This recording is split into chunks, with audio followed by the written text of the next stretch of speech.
नमस्कार। Live a new life channel में एक बार फिर से आपका हार्दिक अभिनंदन है, स्वागत है। 16 कला संपूर्ण की बात हो रही थी और आज हम लेने वाले हैं एक नया गुण, वो है कंपैशन, दया।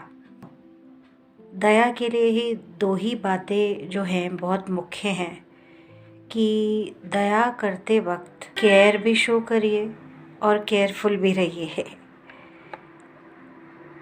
अगर आप किसी की परवाह करते हैं तो आपको दया दृष्टि भी रहेगी उनके ऊपर, उनकी परवाह रहेगी कि उनके साथ सब कुछ ठीक हो ना। और केयरफुल भी रहना होता है, इतना ज़्यादा भी दयावान नहीं हो जाना है कि खुद का ही नुकसान कर बैठें।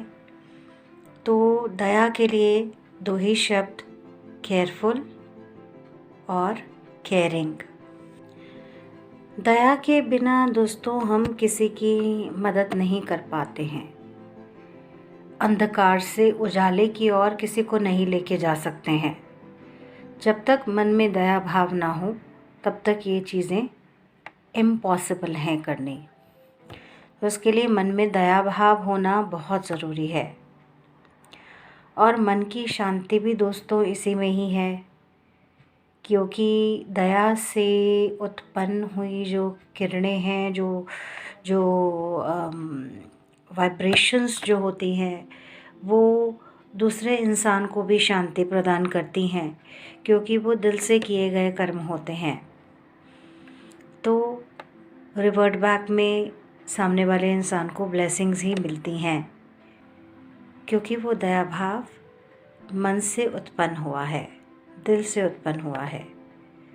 तो अगर हम दया करते हैं किसी के ऊपर, किसी के साथ कंपैशन के साथ डील करते हैं, तो हमारी बहुत सारी जो प्रॉब्लम्स होती हैं वो वैसे भी सॉल्व हो जाती हैं, क्योंकि हमें दूसरे के पक्ष को उनके नज़रिए से देखने के लिए हम सोचते हैं। वही है ना दया भाव।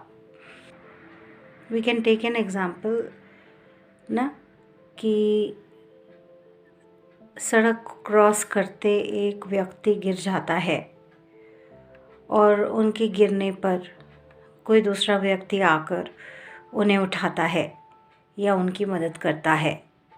तो ये भी दया का ही एग्ज़ाम्पल है। आपने उनकी मदद तो की ही, साथ में आपके मन के अंदर वो भाव भी था दया का, है ना। मदद का भाव और दया का भाव। जब तक आपके मन में दया का भाव नहीं होगा तब तक आप किसी की मदद भी नहीं कर सकते हैं, ठीक है।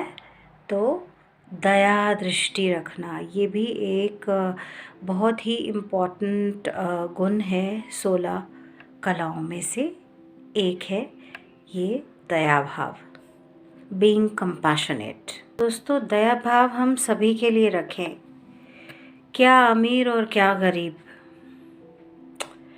इसमें कोई अमीरी गरीबी नहीं आती है दोस्तों, क्योंकि इस दुनिया में जो आया है ना, इस सृष्टि रंगमंच पे जो आया है, वो अप्स एंड डाउन्स तो उनको देखने ही पड़ेंगे। सुख और दुख तो उनका पार्ट है ही। ऐसा नहीं हो सकता कि सफ़रिंग, कोई बहुत रिच है तो वो सफ़र नहीं कर रहा है, कहीं ना कहीं उनकी ज़िंदगी में भी कुछ ना कुछ घटित हो रहा है, ठीक है। सो दया भाव सबके लिए रखना, सबको समझना और उनकी किसी न किसी तरह से मदद करने की कोशिश करना, यही मनुष्य का उद्देश्य भी है। आइए अपने जीवन के उन उद्देश्यों को पूरा करने की कोशिश करें, दिव्य गुणों को अपनाने की कोशिश करें। एक नया गुण लेकर फिर से नेक्स्ट वीडियो में आएंगे, मुलाकात होगी फिर से। बहुत बहुत धन्यवाद। Live a new life channel देखने के लिए बहुत बहुत धन्यवाद। Lots of blessings coming on your way. Thank you.